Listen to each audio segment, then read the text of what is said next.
Hi, my name is Jim Gibson with Blackstone Cybersecurity. Thank you for joining me today on my channel. Very much appreciated.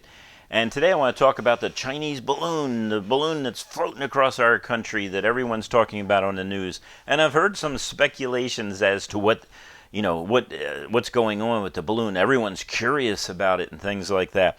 Now, before I actually jump into it and give you what my opinion is, I'm going to tell you there's a couple things, some background that I have that may be of interest to you. So I am a former Marine Corps officer, and this was one of my specialties in the Marine Corps, which was electronic warfare, communication security, also radio wave propagation and antenna design. That will weigh in on something I'm going to be saying a little later in this video.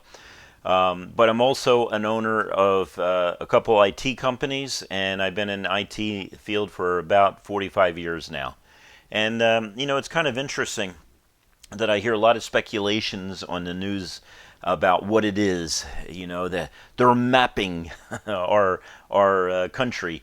They're doing maps, and they could, they're photocopying all that stuff and everything else, and they're going to send it back to China, and now they're going to know everything about the topography and on all that other stuff. And something that can be like really silly. Why would they even spend money putting a balloon up there when they have satellites that can read most likely can read the license plate of your car? And they're probably keeping track of every military base in the country, what we're doing and how we're doing it, things like that. Now, I've heard a friend of mine said, well, they're doing signal intel. Yeah, they're doing signal intel. I'm positive of that, but not the signal intel that most people understand. There's a lot of UHF and VHF and local frequencies that are out there, and I'm pretty sure that the Chinese probably have people outside of all our bases, in an apartment somewhere gathering that type of information. That's pretty easy to gather that type of information, and I'm sure that you just sit there in the office. Heck, you could even come here as a visitor, hop in, rent a car, put the equipment in the back seat, and you can gather that information. And there's a lot of intelligence in that information. How we communicate electronically, what's being said, how it's being said, and everything else. Now, a lot of that is encrypted, and I would say close to impossible to get the encryption. But you can do, you gather a bunch of information about when and how long they talk on the radio, or what type of communications is taking place, data, voice, things like that. And you can put that together so you know that you can understand irregularities in the communications. That's possible, highly unlikely. There's a lot easier ways to do it, collecting information from military bases. Now, what I think that there's two things they're doing. And first of all, they're just doing this to see how we're going to respond. Who's going to be notified? How long it takes for them to be notified? When we discovered the balloon? How are we tracking the balloon? Who are we talking to in government about this? How long did it take before the president was notified, chief of staff, things like that? What did the military do? What did they advise the president? They're learning a lot of intel from that. And it may be just nothing more than that, just a balloon floating across our country. Now, the other idea that I have is that they're gathering electronic information, intel, electronic information, how we respond to it electronically, how we're tracking it, things like that. But more importantly, because I'm thinking, they already have the ground information. They already know what we do with UHF and VHF and HF frequencies. These are all frequencies that the military uses all the time. And they're all within an area there that you can easily listen to. And even including this HF, high frequency, goes sometimes around the world, and they could sit in China and listen to it. So it's not even a big deal at that point. But what communications can they not listen to? And I would say they cannot, I'm pretty sure they can't listen to satellite communications. And I'm pretty sure that our people have figured out antenna design in such a way that it really puts in a really narrow beam communications between the base station to the satellite, that keeps, if you can't hear or you can't detect the signal, then you don't know what's going on it. So I'm sure that they have a very narrow band that doesn't, spread out and easily picked up by the person down the street who has equipment to listen to that frequency. So I'm sure that's one thing that they're very interested in. And when you look at some of these bases handle the drones that are in combat. The way we use drones, how we use drones, things like that, how we communicate, and what is the bandwidth, things like that. If they can get that information, that would be valuable to them. So I'm sure that some of the information they're getting. Heck, I'm not even sure we're using radio to communicate to our satellites. It may be we're using light. A light has a tremendous bandwidth, which is fantastic, and they might be using that. I don't know.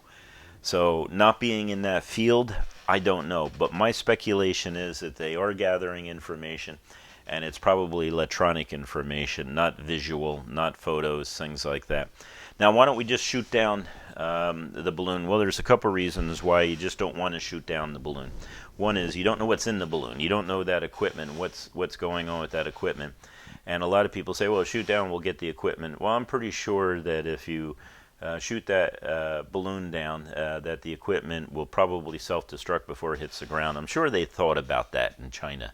What happens if we gather the equipment? Then we'll know what type of spying we're doing on America. And so it's really going to be hard to get that equipment. I'm sure there's a self-destruct, like Mission Impossible, 10 seconds after you hear this tape, it will self-destruct. Well, it might be that type of thing where the equipment self-destructs when it's below a certain altitude. It hits 10,000 feet, it self-destructs. So if you shoot down the balloon, that's just a speculation, by the way. Have no idea if that's true or even close to being true. But some of the speculation is there. I haven't heard anyone talk about any of the communications, intelligent gathering, things like that. And they're not interested in radio stations or people talking on CBs. They're interested in military communications. And as I already explained, the military uses UHF, HF, and VHF. So if they're using those frequencies, they're all easily gathered. So you can come up with routines and stuff like that. And that's important, but I'm sure they're gathering it even today, every hour, from some sort of area close to the base. So, to make a long story short, I really believe it's satellite communications they're after, and that's the information they're gathering. And but the idea of not shooting it down might be a tactical reason. It's not because it's going to blow up. I doubt that. I doubt anything like that was going to happen, but it's a tactical information because if we know that they're listening to our communications, then we can change our communications to give them the information that's false. So we can feed them false information. When I was a kid, I remember a family member in a row house that every time the neighbor next door would start to argue, this family member would tell me, as a little kid, to shut up, listen. And she'd put a cup up against the wall and listen to what the argument was next door. Well, next door, if they really wanted to fool her, they could have made up an argument if they knew she was listening. But that's the idea. If you know your enemy is listening, you can send them misinformation to really guide them somewhere else. So I don't know if that's what the military is doing. Feeding them misinformation, changing frequency ranges, changing how they communicate, things like that, but that's a possibility. This is not the first time, by the way, that an enemy has sent a balloon over our country.